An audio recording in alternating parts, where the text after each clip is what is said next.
Okay. And then I do a lot of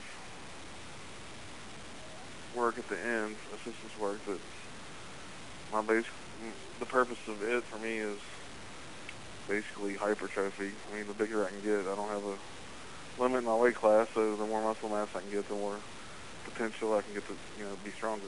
Now, what is the heaviest that you've been? You said 336 is the weight you've done. Yeah, that's where I hit my biggest total, but I've actually weighed closer to 350 a couple of times. And how tall are you? Just under 6'2". Okay, so you could, I mean, now are you on a plan trying to get bigger? Like, do you really, where do you think, leverage-wise, where you could end up at? Where do you want to be? I don't have any set numbers. I used to, and I kind of force-fed my way up to like 330 the first time, and my body fat got higher, and you start feeling crappier. So if I train hard and eat what I need to recover, I just kind of let my body weight go where it wants to go. The way I recover usually is the warm-up process for the next workout. Helps me recover from the last workout. So if I had a long squat and deadlift day and I'm pretty sore and I'm trying to bench press the next day, I'll take 30 to 45 minutes and do different movements. I'll stretch my lower body. I'll do some different ab movements, different mobility things for my hips. So I'll basically spend, a good bit of time not only warming myself up for the current workout, but to get blood flushed in there to help me recover. Tell me a little bit about what you eat in supplementation. What are you doing? I go through cycles where I'll try to be more focused on my diet, and then it kind of leaves. But I notice if I eat, too clean, my body weight drops, and then I have the energy and I feel like crap. If I eat too crappy, just throw junk food in my face all the time, I feel like crap then. So there's got to be a happy medium. I have to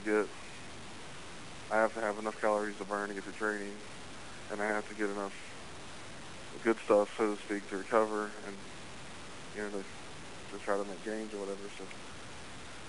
So basically, I try to get 350 to 400 grams of protein a day, and I can't say I do that every day. It's a lot of protein. Yeah, if I get 300 a day, it's consistently it's pretty good for me. But I mean, I'm going to get at least 300 probably every day. So. No, you're taking like half in protein powder and. Yeah, I'll either, depending on where I'm at in my training, I'll usually take I take products from Best Nutrition and MHP, either a protein powder as a staple, and a lot of times I'll use a weight gainer.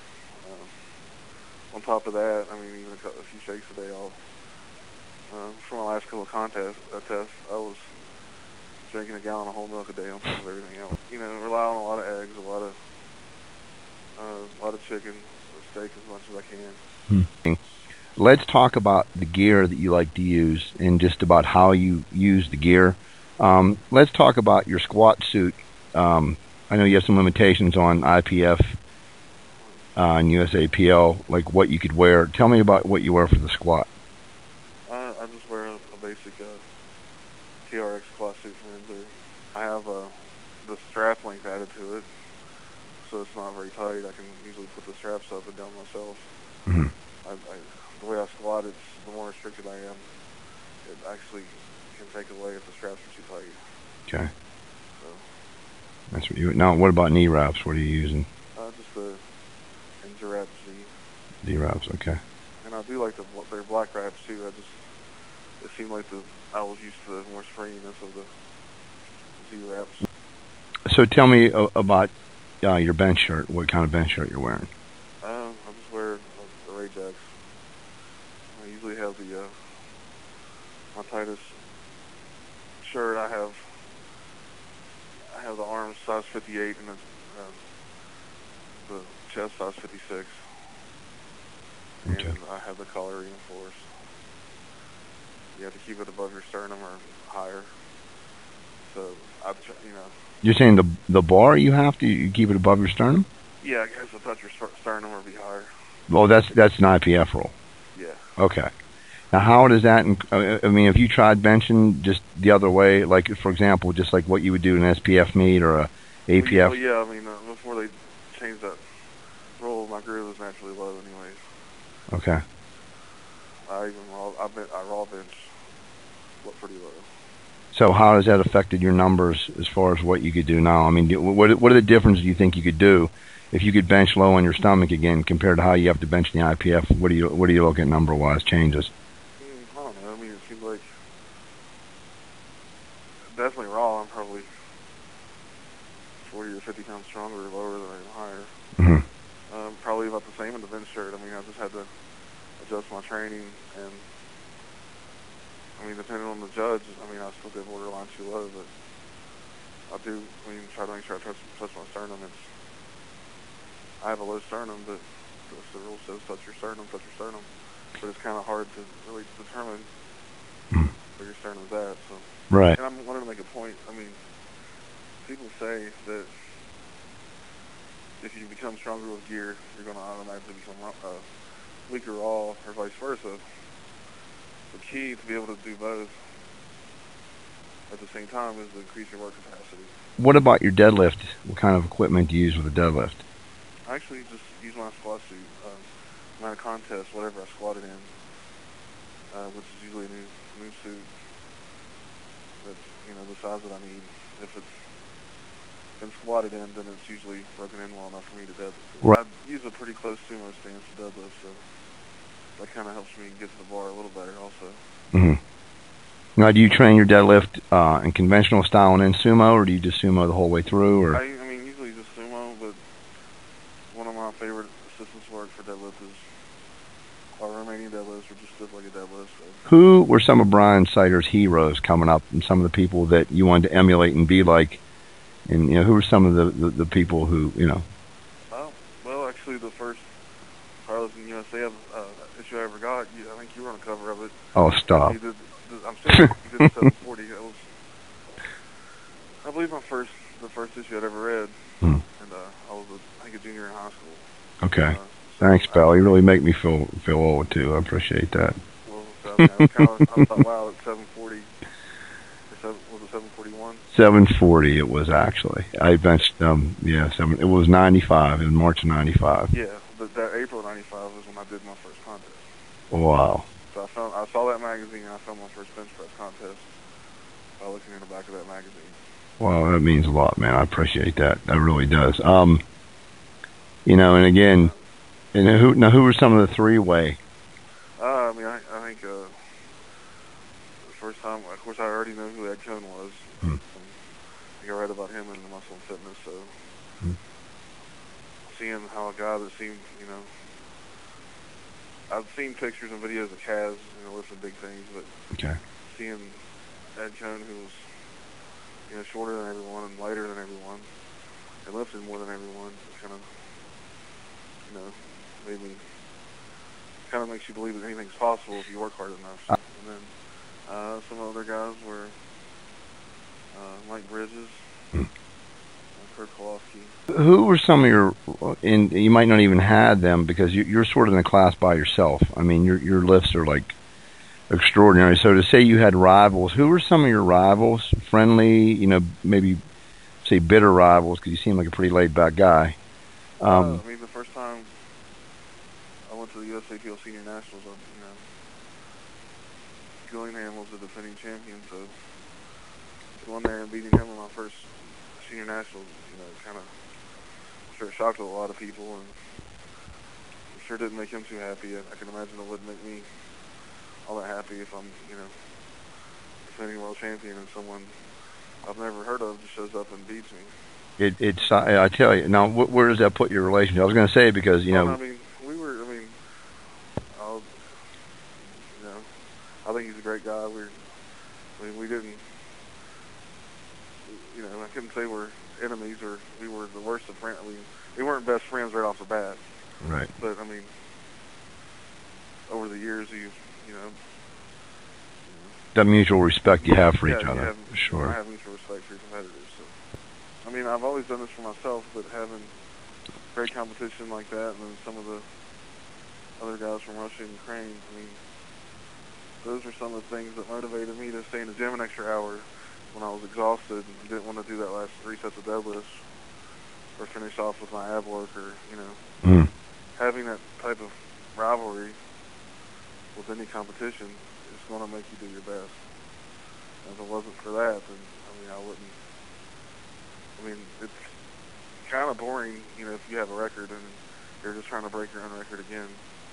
Like, you know, it's, every time that I've done my best, actually I've done my best benches in IPF after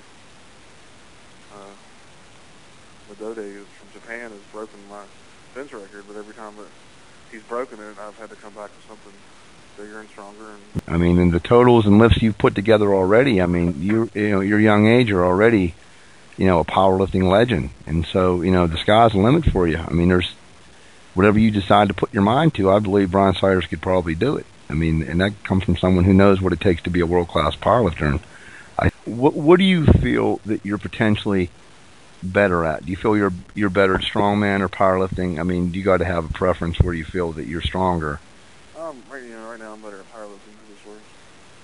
I mean, I don't know if it would always feel like that, but most of my focus is the powerlifting. I set my, you know, when I train events, they're usually after I've done a powerlifting workout. So I haven't, you know, except for 10 or 12 weeks before the Arnold, I never really took a period of time to really focus on nothing but strongman. And I always told myself when I did 2650 single ply, that would be my sole focus. But you know, sometimes you can't scratch an itch hard enough to get it to stop itching. So Right. I guess one goal in powerlifting that I do have is to experience some different contests. Like I went to the Olympia Expo in September and did the squat for reps challenge. I mean, it was really fun because, you know, it was something totally different than I'd ever done. It was kind of like a hybrid. You had, you know, it was a powerlifting event, but it had kind of like a strongman. No, what was that, Brian? I know you mentioned that before. Tell viewers, you know, pretty much what you did as far as. A couple of us were invited. Scott Cartwright and I were invited to Olympia Expo. John Inzer came up with it. It was called the Super Lift Challenge, and it had to take 800 pounds. You could use a single ply suit, wraps, and just see how many times you could squat 800 pounds. And how many times you end up doing it? I did it 9 times. Oh, man.